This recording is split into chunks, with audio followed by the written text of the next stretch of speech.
제임스 레니 렉처 5번째 강좌입니다. 오늘의 강사는 수잔 손튼 대사를 모셨습니다. 수잔 손튼 대사는 미 국무부의 아시아 태평양 담당 차관보 대행을 지냈고 그리고 수석 부차관보도 지낸 분입니다. 아마 국무부 내에서는 중국과 러시아어를 동시에 할 수 있는 아마 최고의 중국 전문가라고 평가를 받고 있습니다. 그리고 중국 문제에 대해서는 상당히 균형되고 실천적 감각이 상당히 뛰어난 외교관으로 평가받은 분입니다. 현재 예일대학교 법과대학원의 차이 중국센터의 선임연구위원으로 있고 또 브루킹스 연구소의 비상근 연구위원으로도 있습니다. 그리고 더 중요한 것은 그 미국 외교협회 아시아 태평양 안보 담당 프로그램의 책임자를 맡고도 있습니다. 오늘 수잔 손튼 대사님을 모시게 되어 상당히 기쁘다고 생각이 됩니다. 오늘 강좌 잘 즐기시기를 바랍니다.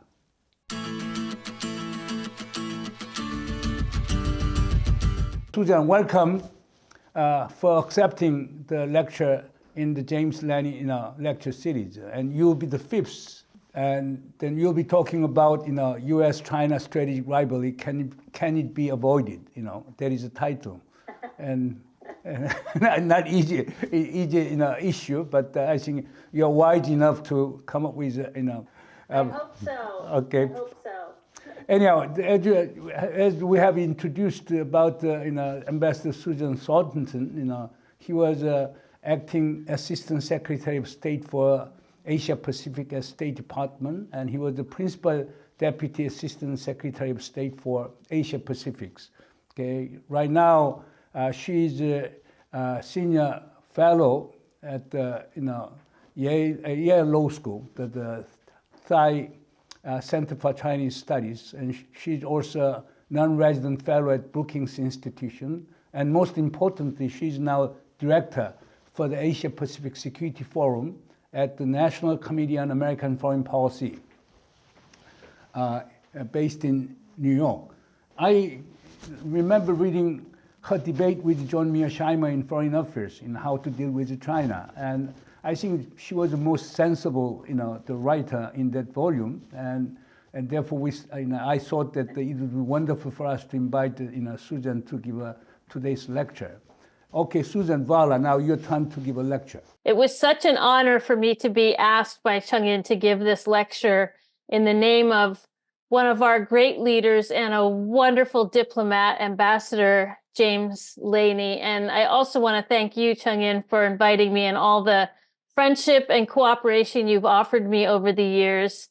I've gotten a lot of wisdom from you, and so I really appreciate you being here, and I'm very anxious to hear the thoughts and comments and criticisms from everybody participating. There's a lot of interest about Korea-China relations actually in the United States right now, so I hope maybe I can have a chance to ask a question of the audience about that. But the topic today is U.S.-China rivalry. Is there a way out? I think most people don't think there is a way out, but I think there is, and I believe we all have to hope that there is. So today I'm going to talk about, first I'll talk a little bit about the drivers of change in U.S.-China relations, because I think it's important to understand really how we got to where we are today. And there is definitely a need to resist these simplistic grand theories, so I will talk a bit about that. One theorist has even said that, the U.S. and China are destined for war. So I think it's worth exploring why people are talking like that and whether it's valid. And then I hope to talk for a couple minutes about how we can find a way out. But that's very difficult, so I may need some help there. Let me start by noting that we live in the most complex and interconnected era that humanity has ever known. And of course, this brings us many wonderful benefits and comforts, but it also spurs rapid change and introduces a lot of new challenges. And these are very hard to deal with. Biological human evolution is extremely slow to adapt. So in the best case, we hope we have foresighted leaders to help us, take these changes in stride and cushion the dislocations. People like teachers, like your professors here at Yonsei University, religious and community leaders, entrepreneurs, and government officials. James Laney, by the way, was all of these. And sometimes, though, we get leaders who prey on the insecurities that are brought about by rapid changes and who make it more difficult to deal with problems. And I'll just note here that Xi Jinping has said, and I heard the ambassador to China say again tonight, that we are currently facing changes unseen in a century. So this issue of change comes up an awful lot. And I hope all of you in the audience here will be foresighted leaders that will help people adapt to the changes that are coming and that will be quite difficult, I think.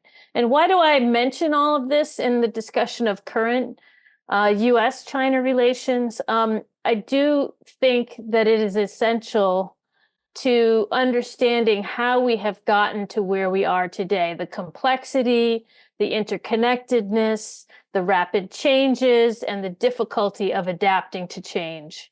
The US and China, of course, are the two biggest economies on the planet. They have the biggest militaries. They have huge, complex societies and governance systems that are very different in fundamental ways. They both have proud histories, and they both have a national self-conception that is, I think, aptly described as exceptionalism. And US society is unfettered and chaotic and, kind of individualistic, whereas China's society is much more disciplined and communal. And the relationship between these two mega nations, I think, is bound to be competitive. It's bound to be fractious. And in fact, we've seen a lot of turbulence over the short history of US-China relations. But this competition does not need to be destructive, in my view. It can be constructive. So let me just go through briefly a bit of history.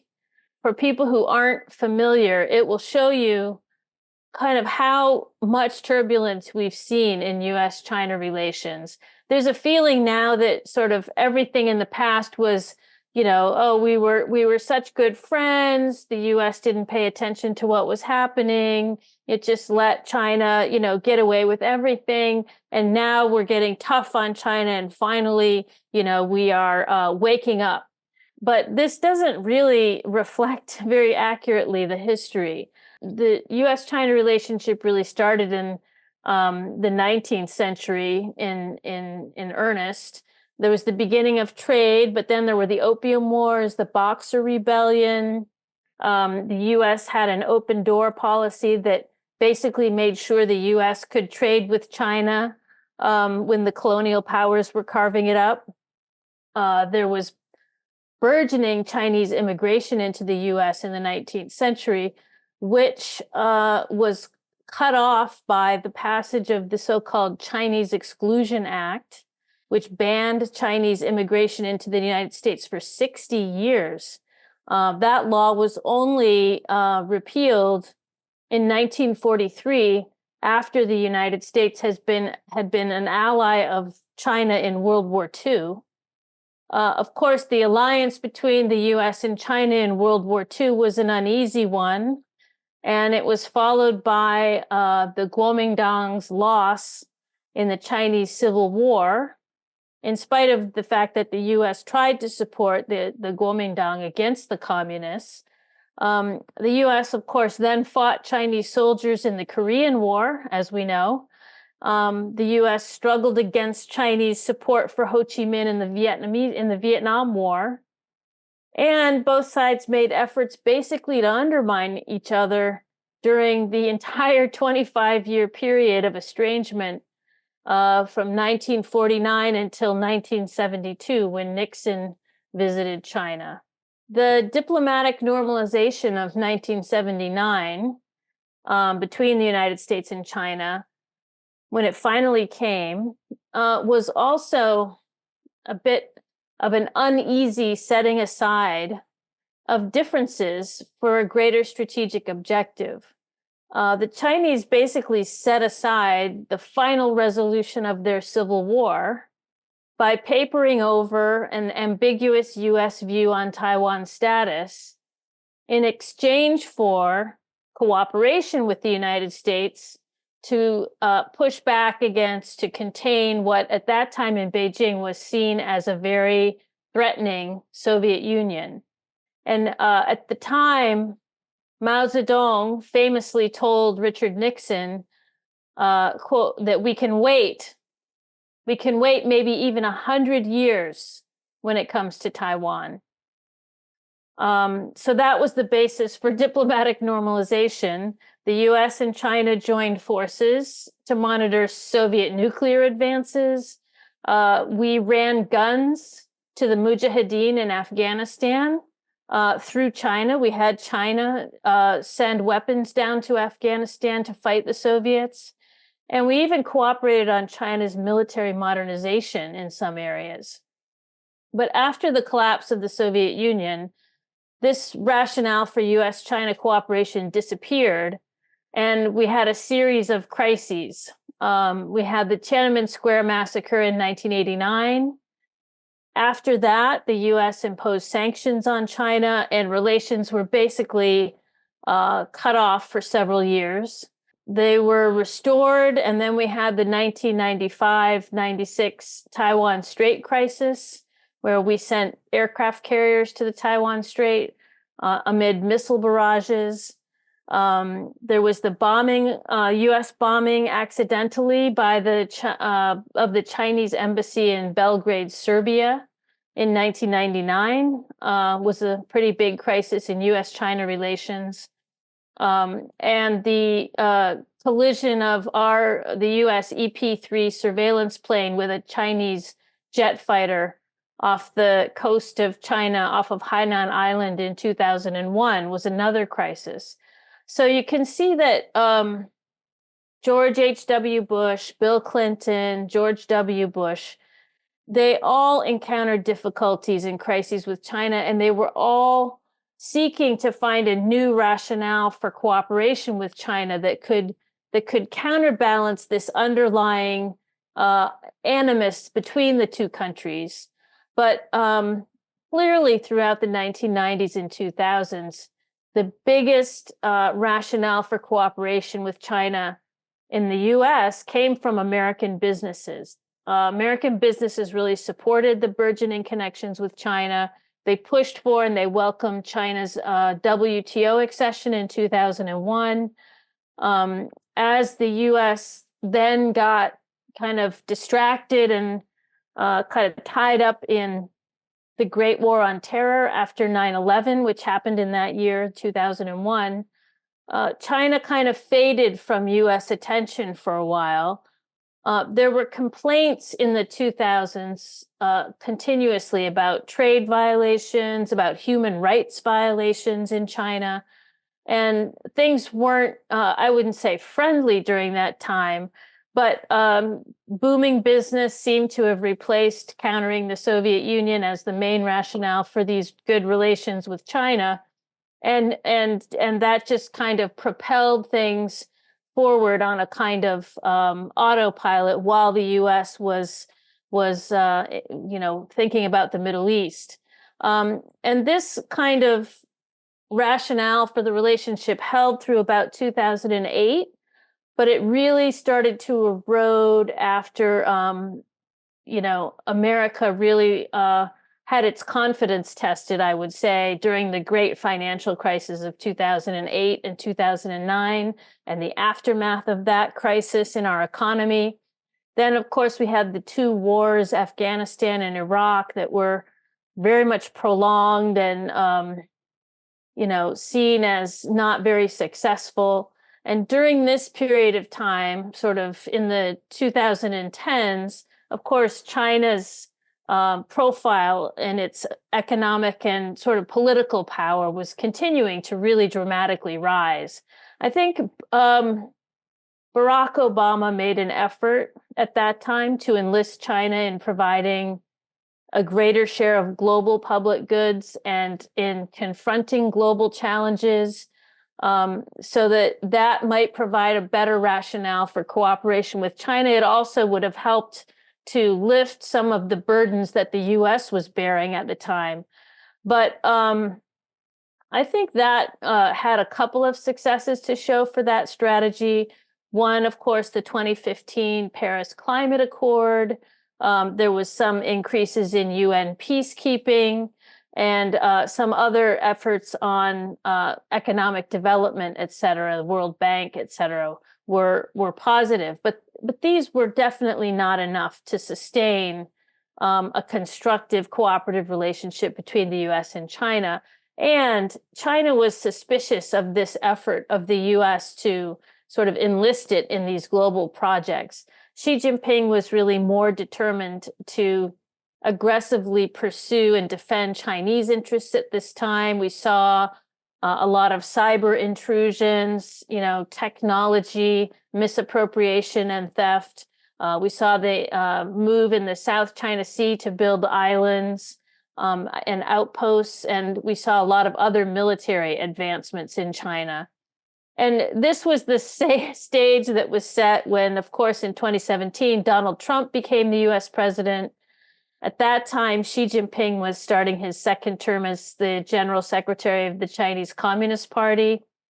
And they both traded on sort of long-standing and exaggerated narratives about the other side to benefit their domestic agendas and their political positions, I would say. I mean, Trump claimed that the China trade shock had produced American carnage and undermined the livelihoods of American workers.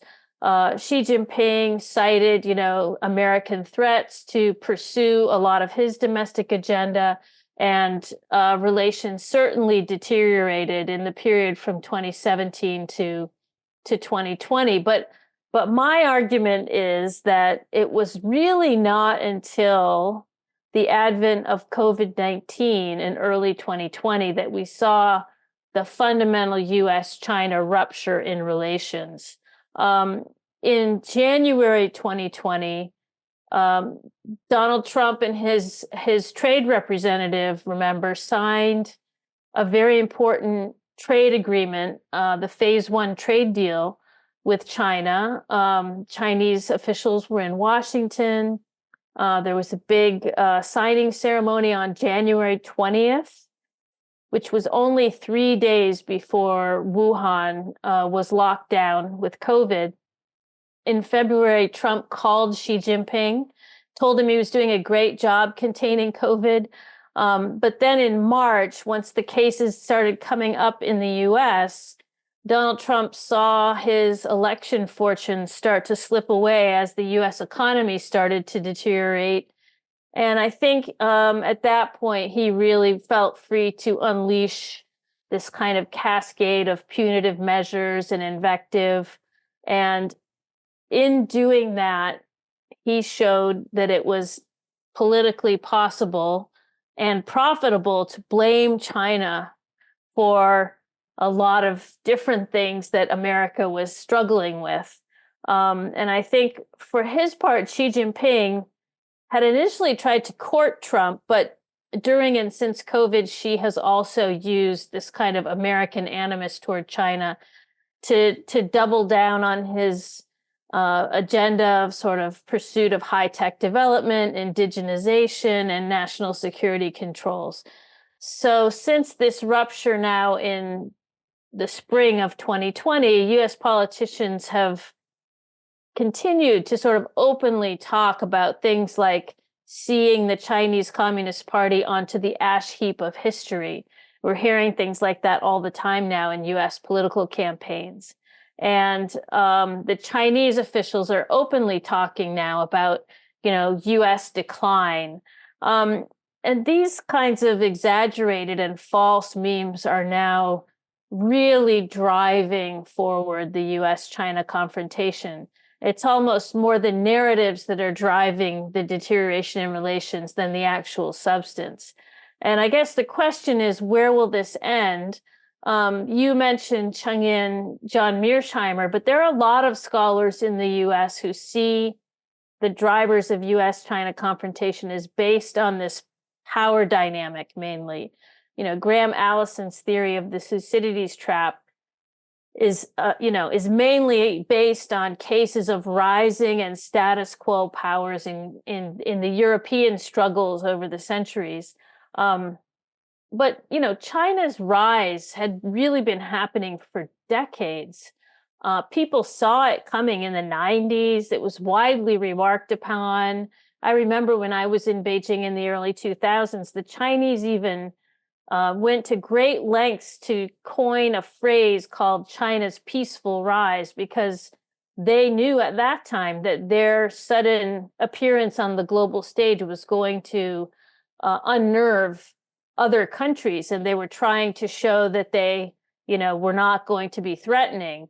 So people were quite well aware all through this period of time that China's economic power especially was rising, but also military power.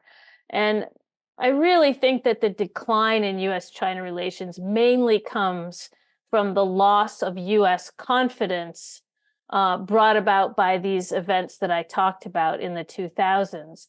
When Graham Allison talks about his Thucydides trap, he stresses that it wasn't so much the power differential, but it was the fear that Sparta had of the rise of Athens that caused the war to be inevitable. And I think the U.S. I have seen that kind of fear escalate, fear of China, especially over the last 5 years in the United States. But I would maintain that these fears are vastly overblown. I think it is vital to understand that the U.S. remains vastly more endowed and more powerful than China today. I think that if the U.S. pursues smart strategies and policies, it should be able to maintain this healthy global leadership position for decades to come. I think China certainly faces a lot of challenges today to reach its ambitions. And it's frankly also clear that there's very little that outside powers can do to affect China's trajectory in any case. The U.S. has always had an exaggerated view of what kind of influence it has over the trajectories and developments in other countries, even those much smaller and weaker than China. And so I think it would be helpful for us to have a little bit of humility about how much we have changed China in the past and how much we can change it in the future. But my worry is that the U.S. will continue to kind of obsess about competition with China and will pursue distorted policies that have the effect of undermining our natural advantages. We need to keep healthy alliances. And to do that, the U.S. has to show due regard for allied interests, not trample on them for the sake of competition with China. We have to keep our advantage in international leadership. So we have to have good ideas that benefit everyone, not just, further the competition with China. To appeal to the global audience, you have to do the right things, not just, show that you're in a competition with someone else. And if the U.S. doesn't pursue a positive agenda, I don't think any amount of competition with China will maintain the U.S. edge. So fortunately for all of us, I think the U.S. and China and the whole world have relearned that we cannot do without engagement with China. I think the instability in U.S.-China relations that we saw, especially over the past year, has really harmed both sides, both the U.S. and China, and it really unsettled a lot of the world. And so we had recent high-level diplomatic engagements culminating in the meeting in San Francisco between the two leaders. And I hope that has ushered in a new chance for stability, which I think is what people around the world really want to see. I know it's what businesses would like to see. And I think what we really do need to see from the U.S. and China is a constructive competition that can maintain one world order not splitting into blocks, not fragmenting into two sort of axes. We've been there before, and that is not going to serve us well in the 21st century. And I'm not sure even how realistic or feasible that splitting into two camps is going to be. I think that we need to keep one world order that's bounded by agreements and principles and rules, and a constructive competition would bring China and the US actually more deeply into the international system. I think both US and China right now are of a mind to sort of escape from the international system or eschew the international system in some respects when it doesn't meet their needs. And I think that is a trend that should be curbed, and it has to be done by coming up with sort of agreed multilateral rules. Multilateralism has really gone out of favor, and maybe we could talk about why that is. It's certainly hard to come up with an agreement, as we saw this week at the COP28, among a lot of countries when you've always got different opinions.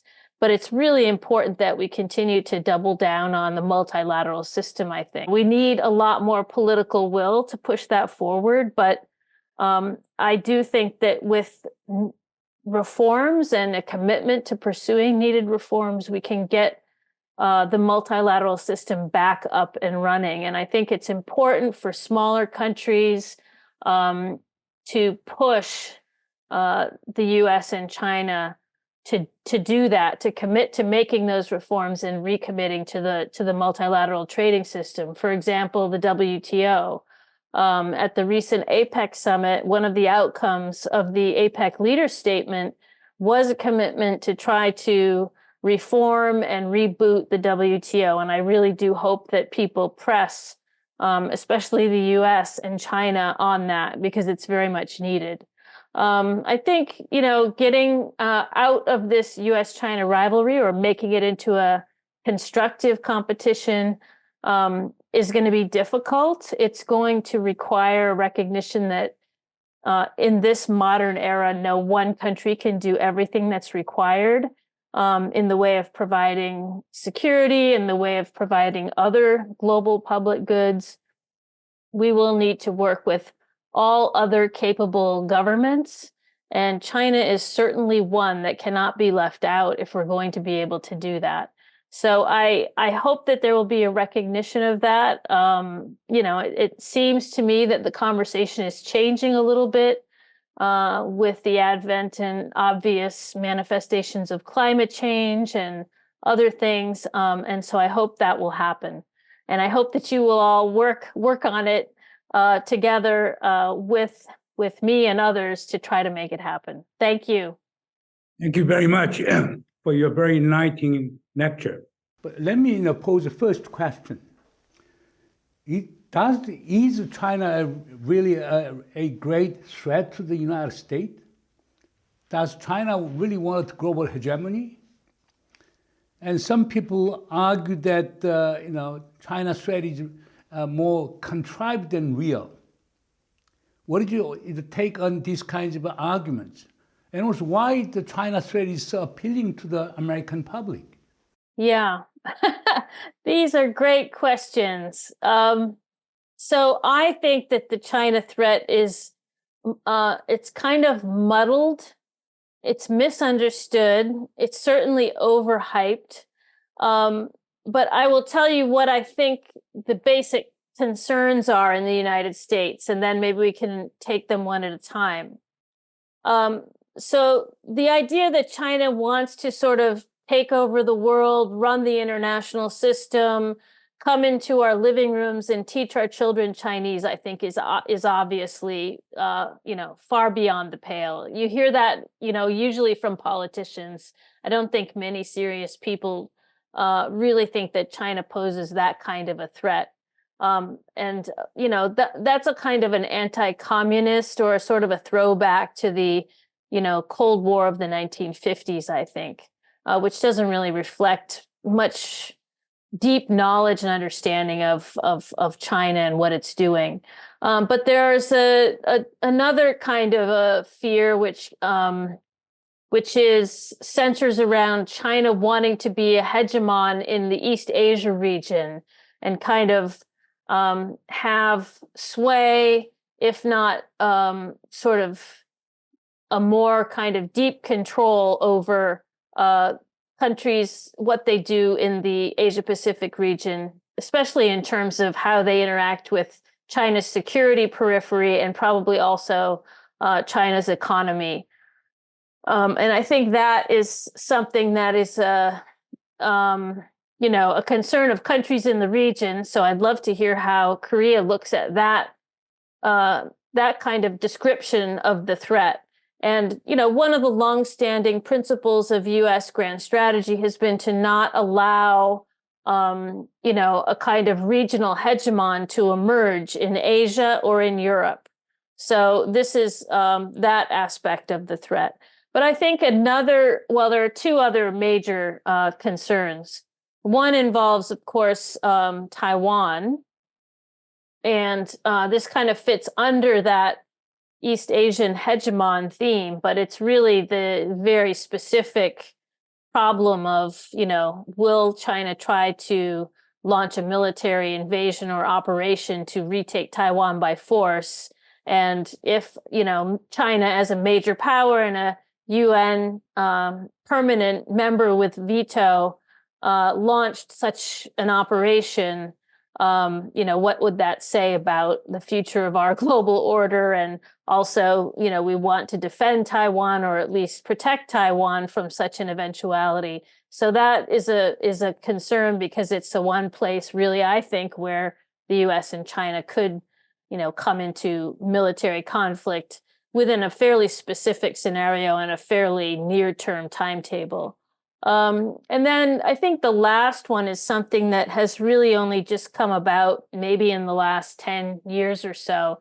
And that is a fear of China's economic colossus overwhelming the production economy in the United States. And I think a lot of other developed countries have a similar fear.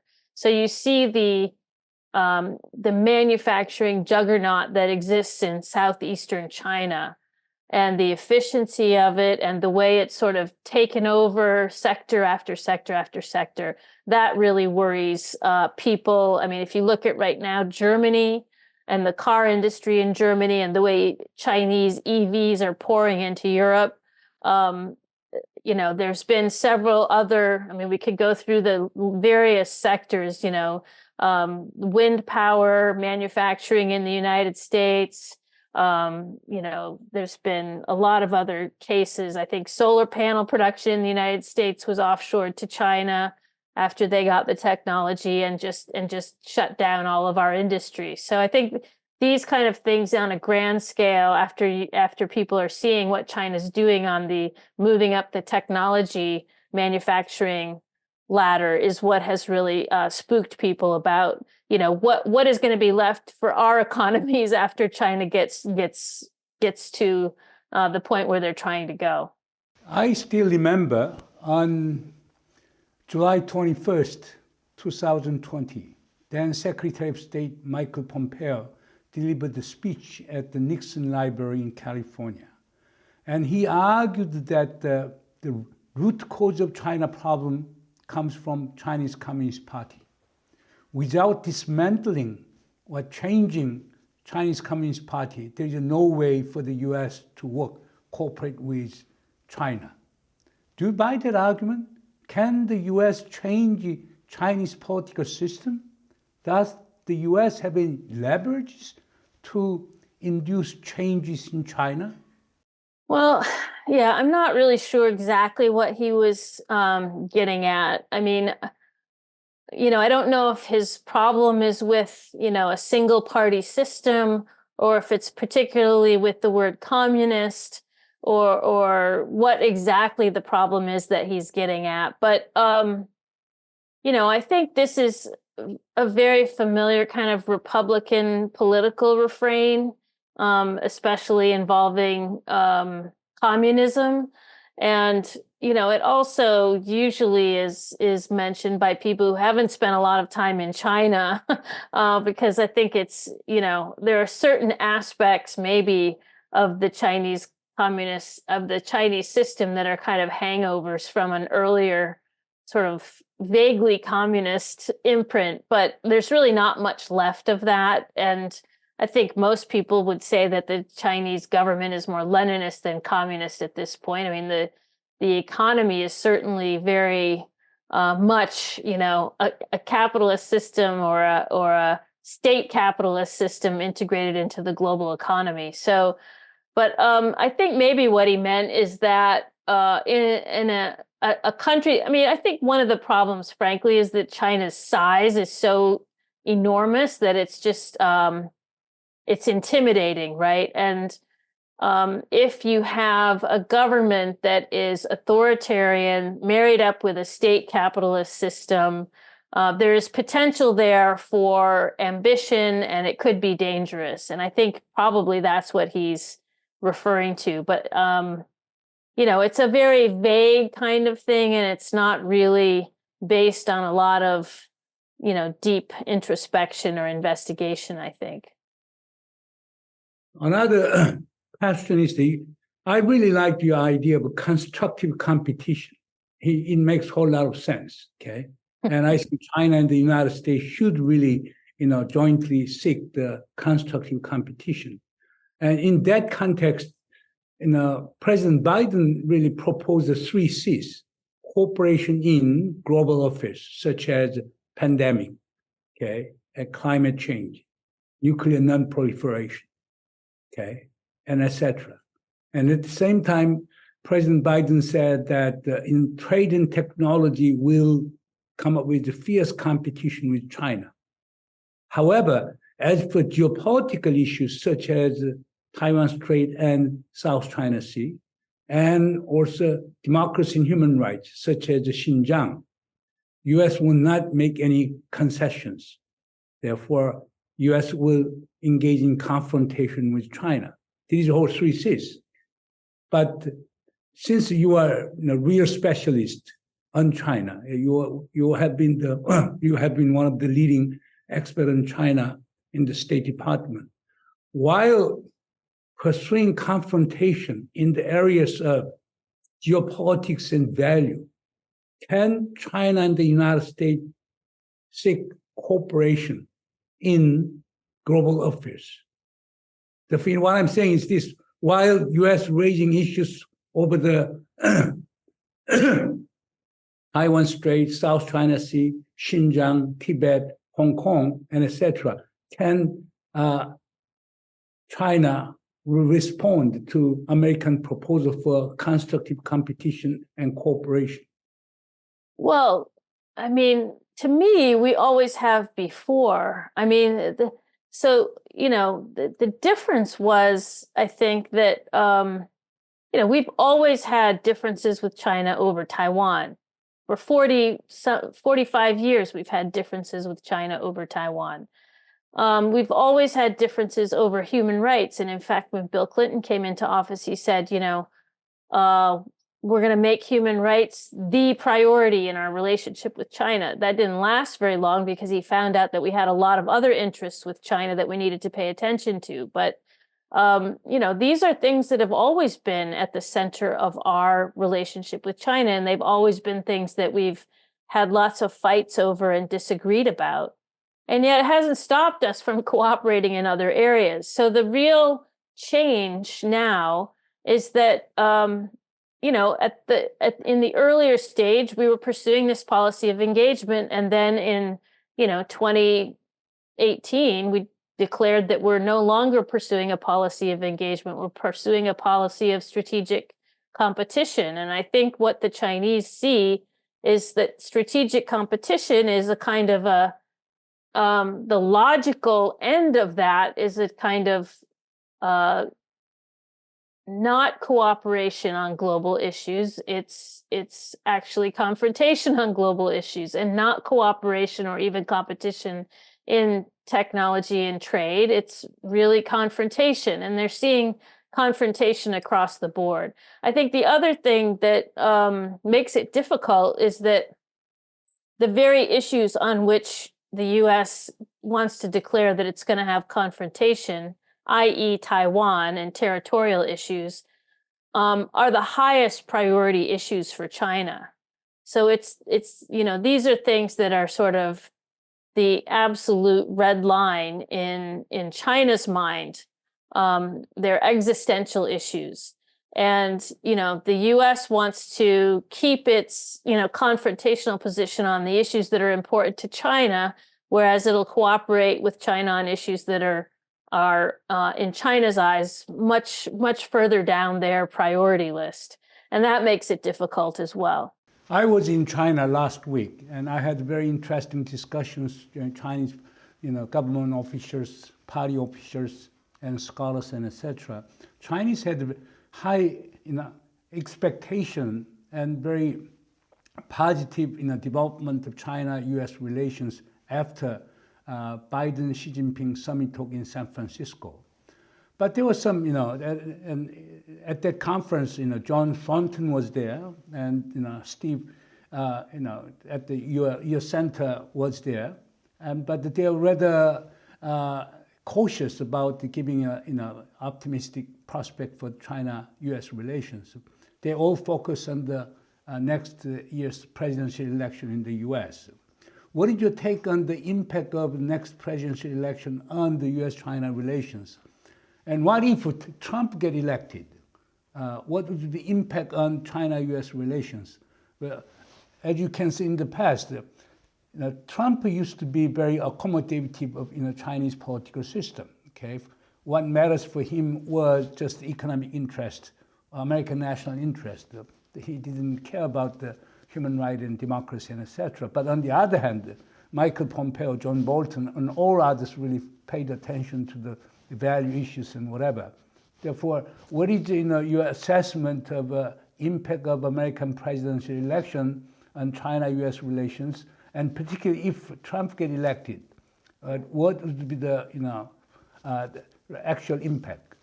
Well, this is the question that every foreign audience that I talk to, and actually every domestic audience, this is the question that they want me to answer. Unfortunately, I'm not an expert on U.S. domestic politics, but I do have some ideas about it.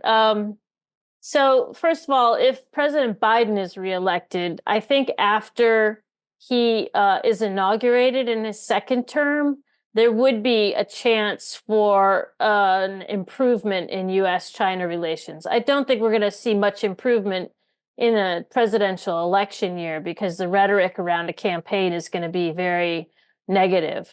But I think if Biden gets reelected, there would be a chance to sort of shift to a more constructive competition with China. At least I hope so. One of the real problems, I talked in my lecture about this search for a rationale for, underpinning U.S.-China cooperation after the rationale was about, competing against the Soviet Union. And then it was to promote business, but we don't have a rationale now. I think one of the big problems is that the U.S. has kind of lost its overall rationale for foreign policy. We're kind of struggling to find a new mission for the United States in the world, to find our purpose in the world. And this is probably a function and is very much related to our domestic political kind of turbulence and dysfunction. And so I think part of the answer is that U.S.-China policy is going to have to wait to be straightened out until we get some clarity and better unity around our foreign policy, which is going to require some better unity around our domestic politics. So that could be a long time. But to get back to the Trump being elected scenario, I do think, people said that under the first Trump presidency that, Trump doesn't care about anything but trade. people were worried that, I think in John Bolton's book, he said, Taiwan, I don't care about Taiwan. Look at this pen. Taiwan's like the point of this pen. He didn't care about it at all. But I think, now, after everything that's happened, after COVID, I think Trump really does blame China for his loss in 2020. And I think in a second Trump term, he'll be very focused on doing a lot of restructuring of the U.S. government, which is what people in the United States are most worried about. But I think he'll also be very negative across the board on China, and remember, sort of blame China for a lot of what has happened to him. And, a lot of people also say that he's very likely to back President Putin. So, in terms of who he's going to go after, there's a lot of advisors on the Republican side who are constantly saying, we've got to focus on the Asia Pacific, get out of Europe, get out of NATO, get out of Ukraine. And you're seeing that debate going on right now in the US. But getting out of Europe so that we can focus on Asia, so that we can double down on China. And I think that is, so under a Trump 2 term, I imagine US-China relations will be sorely tested. No, but now there is a kind of bipartisan support for the creation of Indo-Pacific Trade Treaty Organization, and also bipartisan support for the Indo-Pacific strategy. Therefore, Democrats and Republicans, jointly support the idea of Indo-Pacific strategy. But Indo-Pacific strategy aims at, encircling and containing China. Then, what if, Trump got reelected? What would be the implication for the idea of Indo-Pacific Treaty Organization, Indo-Pacific strategy? Yeah. Well, the free and open Indo-Pacific strategy, remember, was Trump's strategy that Biden adopted. So I don't think that he'll turn or shy away from the so-called Indo-Pacific strategy, the strategy of trying to contain China, to try to harm China's development, to try to weaken China.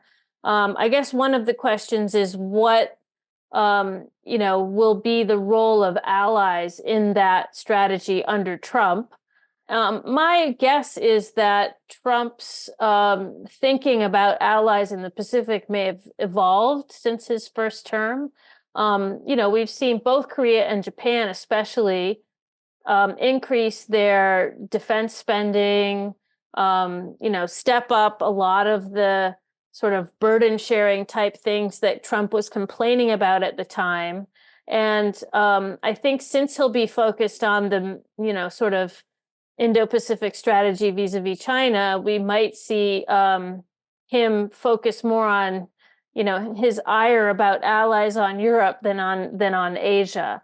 I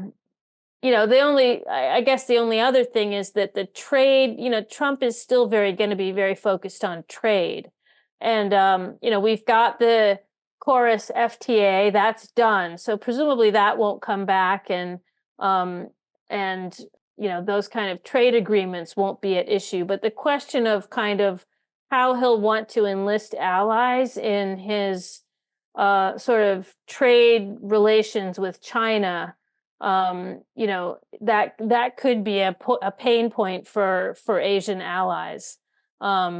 But I don't think, trade itself in general is in very bad odor. That's also a bipartisan kind of agreement at this point, is that we're not going to be doing any new trade deals or trade agreements. And I imagine that would continue under Trump.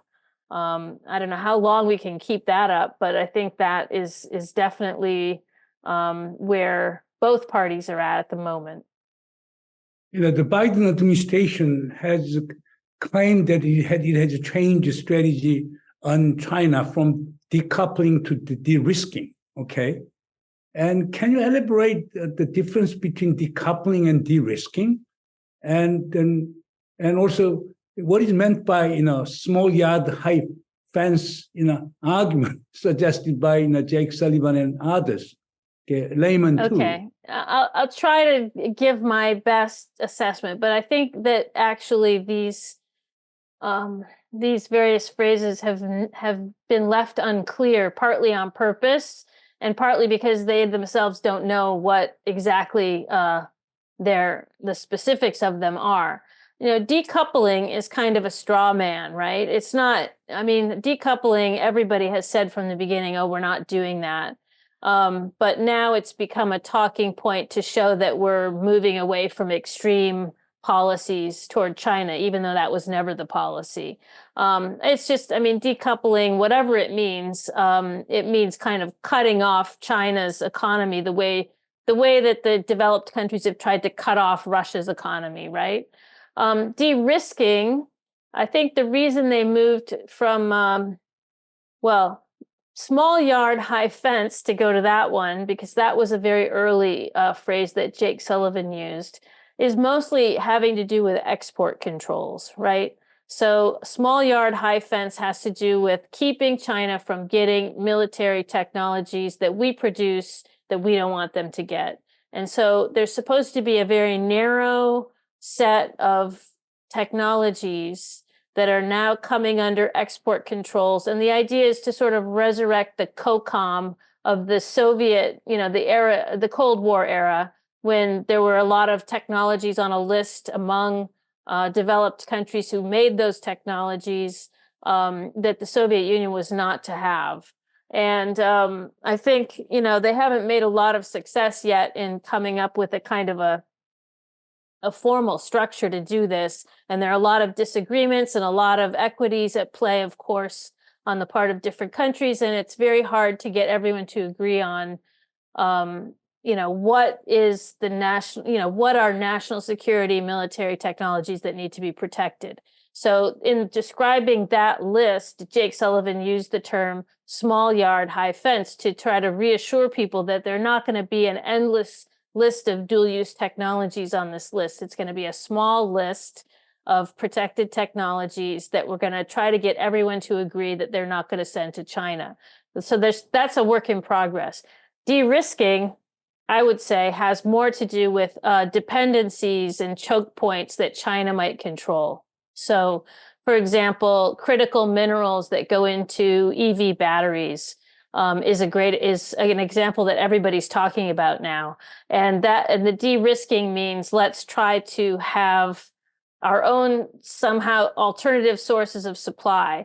It also means like not having all the Apple iPhones made in, one factory in China. You should diversify your production so that you're not overly dependent on one critical node that could break down. And I think this comes mostly from COVID-19 experiences, but also just from, hyped up fears about what kinds of choke points China might hold and hold over us if they were motivated to do so, or in the case of a conflict.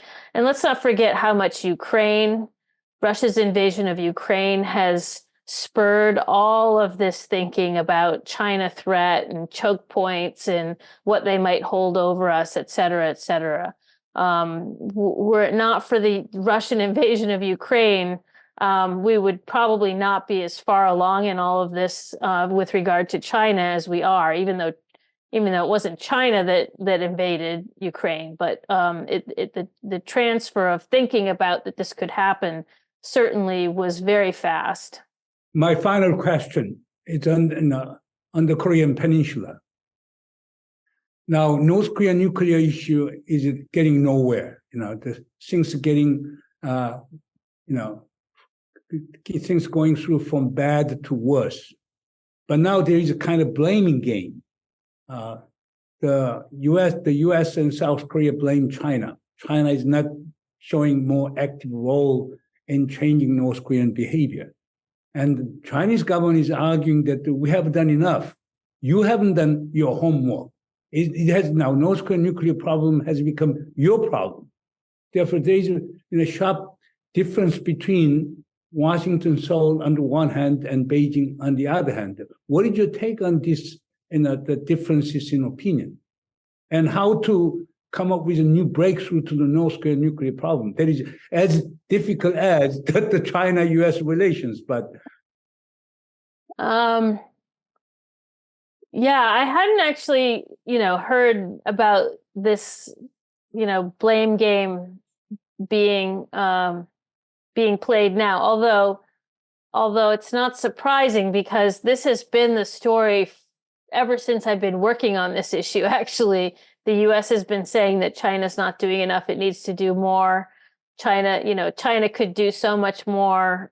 China could pressure North Korea so much more.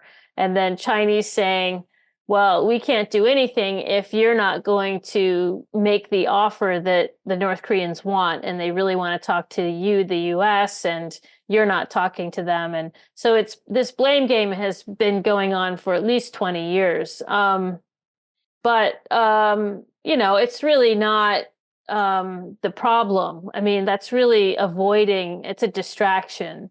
I mean, the real problem now is that North Korea seems to be able to get by even under very strict sanctions, even with a closed border during COVID-19. I mean, the problem is that the pressures that we've come up with to try to change North Korea's behavior aren't enough. Clearly, we don't have enough leverage.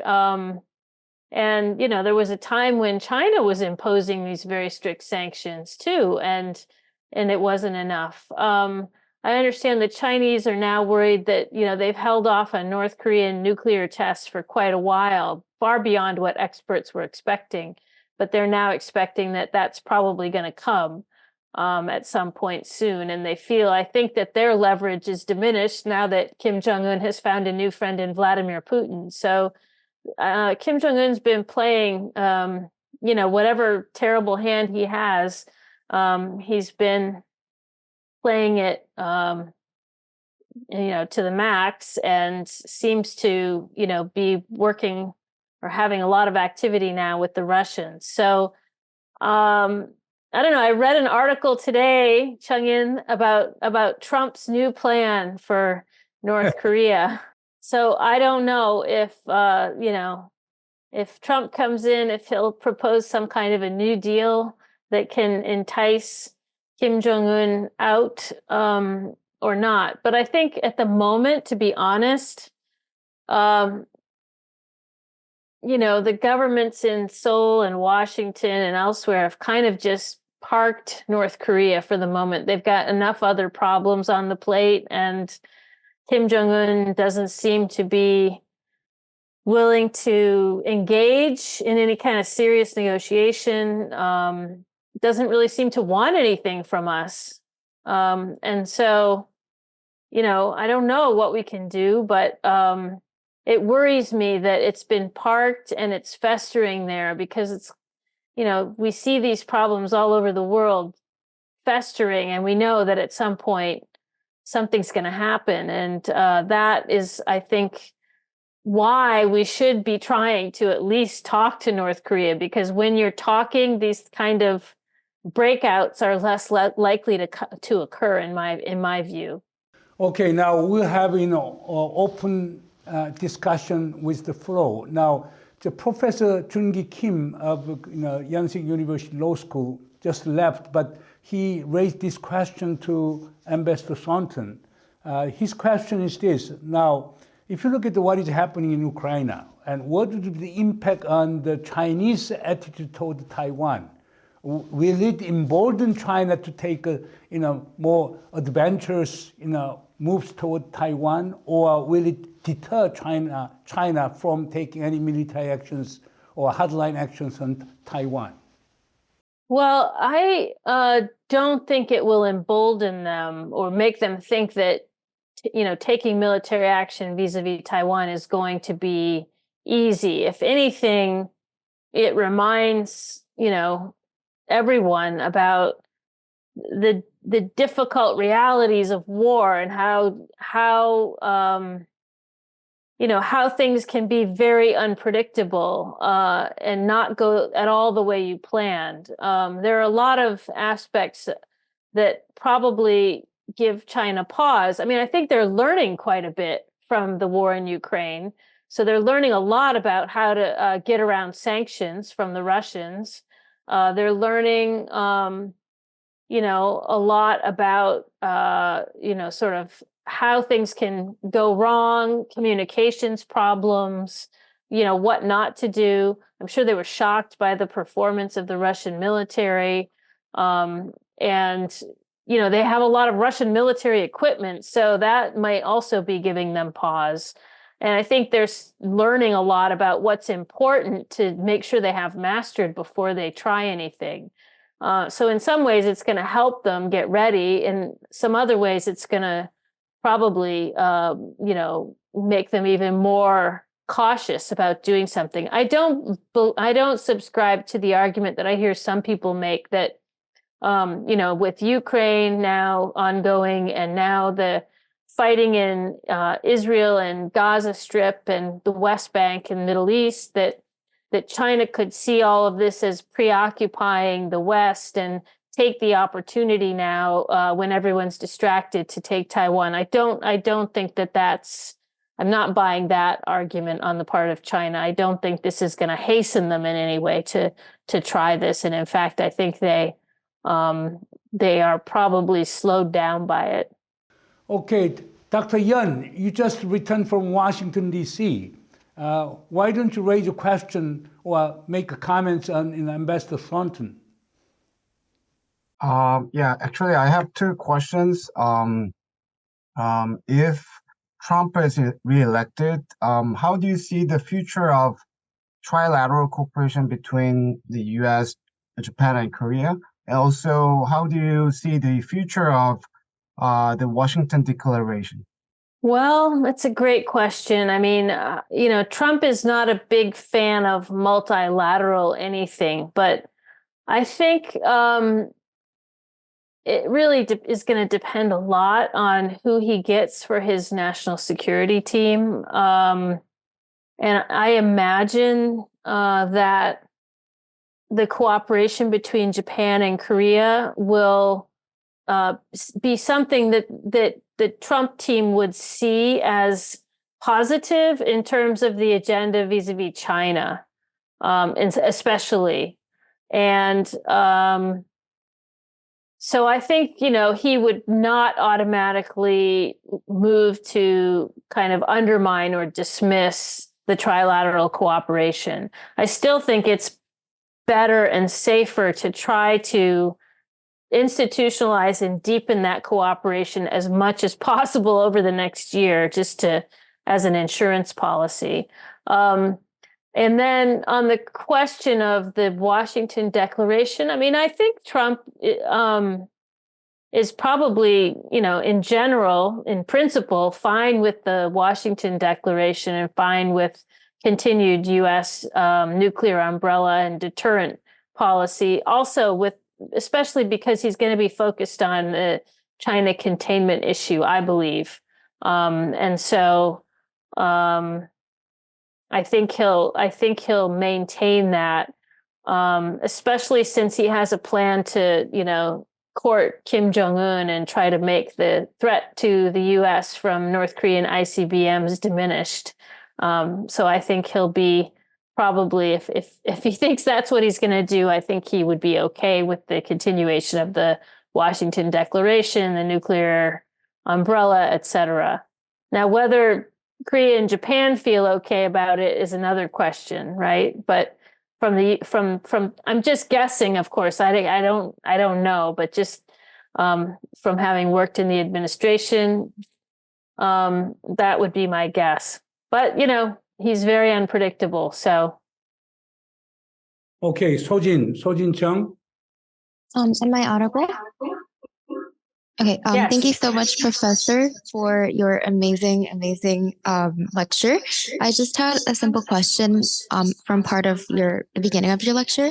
You talked about how reform is needed to get out of the United States-China rivalry, but I was wondering how that will exactly look in reality. Will it look like increased economic interdependence? Will it look like strengthened faith in institutionalism? And how are we able to bridge that gap between that expectation and what we see in the status quo, which say you see competition between the BRI as well as the traditionally Washington-led world order revolving around the World Bank or IMF. You also see the Chip 4 alliance, where the United States is actively allying with South Korea, Japan, and Taiwan to strategically exclude China from the world economy, semiconductors. So I was wondering how this kind of reform, how this kind of getting out of this rivalry will specifically look like in reality.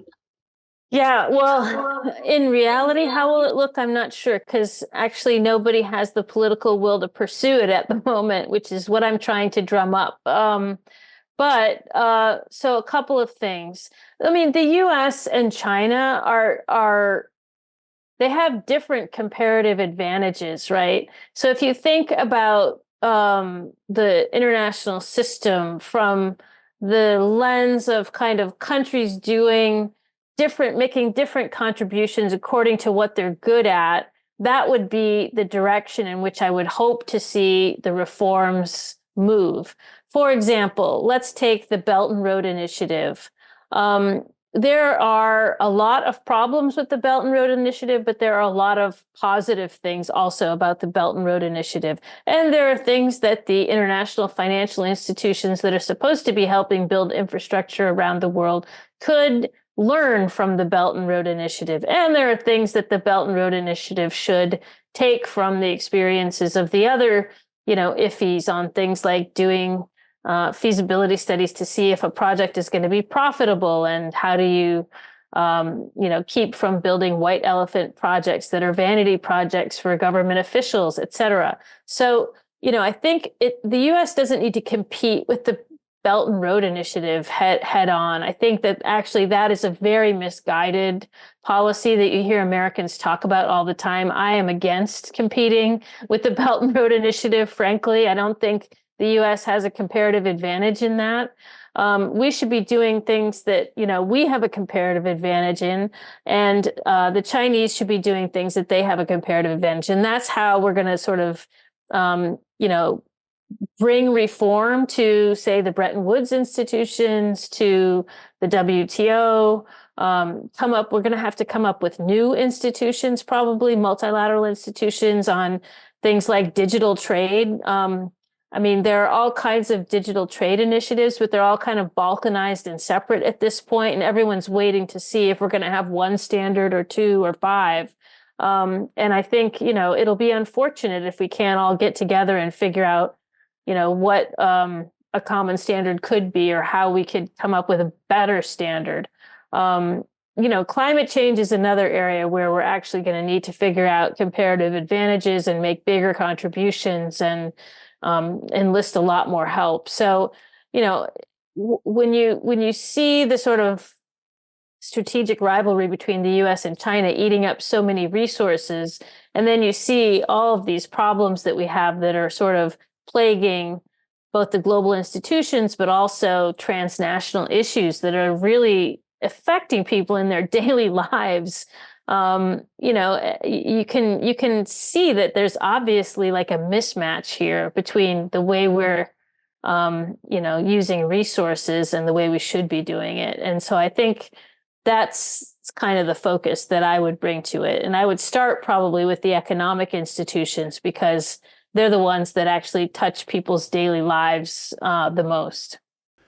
Susan, what is your take on the presidential election in Taiwan in January? Of course, you cannot make a prediction, but can you tell us about recent development in Taiwan domestic politics?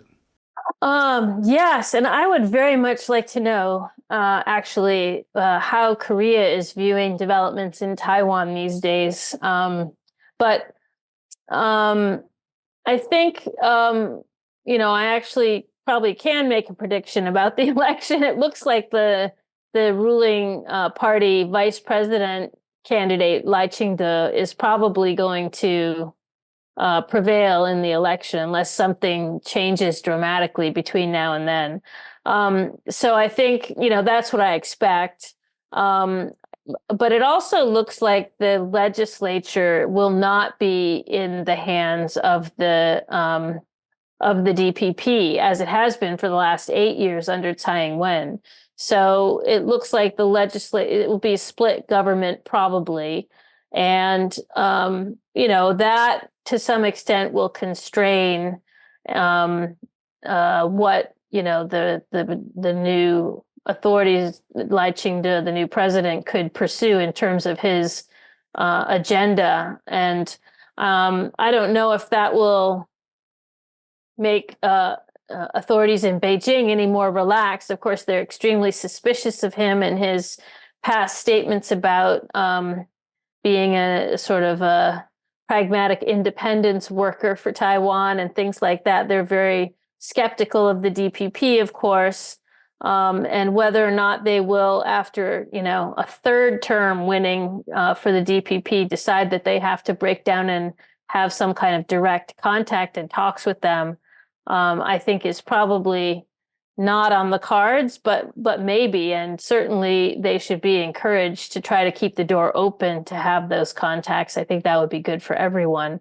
I imagine, though, that there will probably be some fireworks either after the election, or the inauguration's not until May. So I don't know. It'll be a tense few months there if he's the winner, and seeing how Beijing's going to respond. But again, I don't really expect, and I think this came out at the summit between President Biden and President Xi. I don't really expect that China's going to make any imminent sudden move with respect to Taiwan, even if Lai Ching-te is elected. I mean, they'll probably make some demonstrations of unhappiness and warnings, but I don't think we will see any kind of major reaction. I think they'll give it some time to test it out and see what he does. But in South Korea, there is a very interesting parallel between Taiwan and South Korea. The South Korean conservatives support the Minjindang, Democratic Progress Party, standing against mainland China and strengthening ties with the United States. But some progressive liberals in South Korea, including opposition party, they would support Kuomintang position, nationalist party in position, because they want an engagement with mainland China, have a peaceful resolution, avoid war. Therefore, you can apply the Taiwan situation to the Korean Peninsula. For opposition party, they favor engagement with North Korea. Conservatives argue that the more principled approach in North Korea. Therefore, unless North Korea changes in a basic posture, there is no need to engage North Korea. Therefore, there is a very interesting parallel between Taiwan and South Korea. Therefore, we are also waiting and see what will happen in January. Okay, now we have Cheng Su Hwan. Thank you for giving an impressive lecture, Professor Susan. Now I'm studying the University of Malaya as an exchange student. So now I'm also taking the faculty of, the foreign policy of China. So I'm very impressed about recently the CSIS published the US and China and the Taiwan War Game scenario. And look at that, the papers, if the US if the Taiwan's wanted to winning of the war, and the US also has to engage on the war. Also, the Japan has to engage the war. So, do you think that if and the China and between the China and then Taiwan's war can happen, South Korea's military also engage and also join the Taiwan issues, because between US and then South Korea also had it's under the Republic of Korea, and also had mutual trade treaty.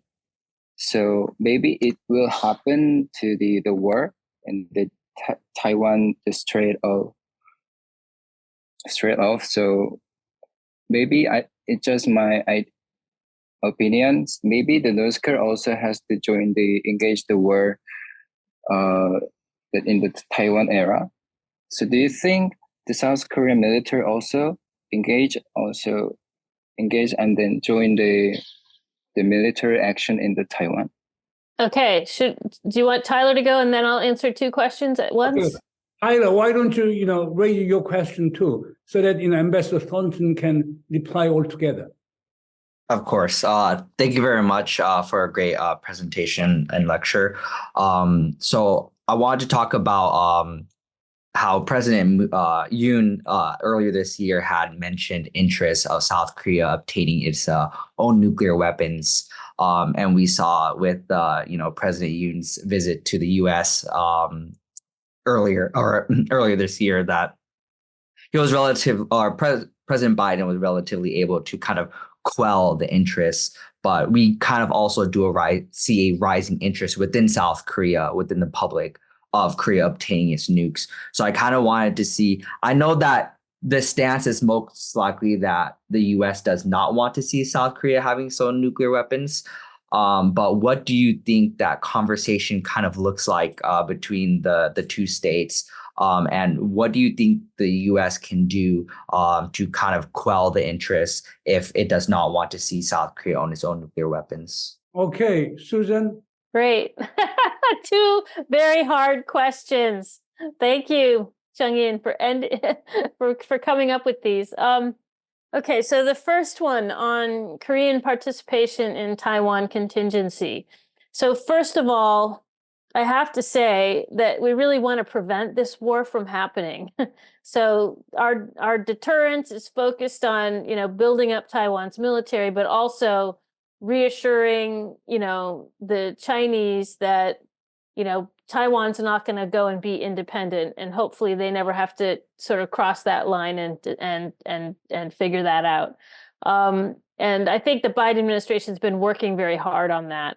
But if it came to a contingency, a military contingency, I think you said, probably the U.S. would be involved, probably Japan would be involved. Certainly Japan military forces, I don't know if they would be involved, but bases from Japan certainly would be involved. And then the question of Korean involvement has come up, I know. I think Korean officials generally say that, of course, Korea would be supportive, but Korea would also have to be worried about what North Korea might do in such a contingency. And so therefore, would have to be paying attention to that. I find it hard to imagine that, that South Korean troops would be committed to a Taiwan contingency, if that answers your question. But, what kind of logistical or other kinds of support might be offered, I think that would be a question. North Korea getting involved in such a contingency, I don't see it. I don't see Russia getting involved in such a contingency either. So, China can, probably take care of this one on their own, and they have plenty of military might to do it. They've been working on it for quite a long time. So, I don't know I hope that answers your question. On the question of, of South Korea getting its own nuclear deterrent, I'm very much against that. I'm against nuclear proliferation, and, we're going in the wrong direction already. We need to be going in the direction of cutting back on the number of nuclear states and nuclear weapons out there. And we're not doing a good job on pushing that forward, but nevertheless, I'm against it. The U.S. government's against, I know, South Korea getting nuclear weapons, and that's why they signed the Washington Declaration during the Yoon visit to Washington, was to reassure South Korea that the U.S. nuclear umbrella would indeed, be operative, and that South Korea doesn't have to worry about that. I understand that for some reason in South Korea, people aren't satisfied with that and want to have their own. I hope this is a fad that will fade. South Korea's got a formidable deterrent, a conventional deterrent, and just overwhelming power against North Korea. And the idea that now it needs nuclear weapons also to, defend against an attack from North Korea, I think is, it just kind of feels like I don't know if it's political or what it is, but it just doesn't feel like a good use of our energy and time at the moment. We've got a lot of other things to take care of. And certainly, as far as resource investment, et cetera, it doesn't feel like it should be as live a conversation as it is. But anyway, so I hope it fades. Anyhow, Sujan, it was a great lecture today and really appreciate your time and efforts. And as I told you, we'll be turning your today's lecture into the YouTube video. I again thank you very much for your enlightening lecture. Let us give a big applause to Ambassador Thornton. Thank you. Let us Thank you. Okay. Thank you very much. I'll see you in New York in January. Bye-bye. See you in New York. Bye-bye.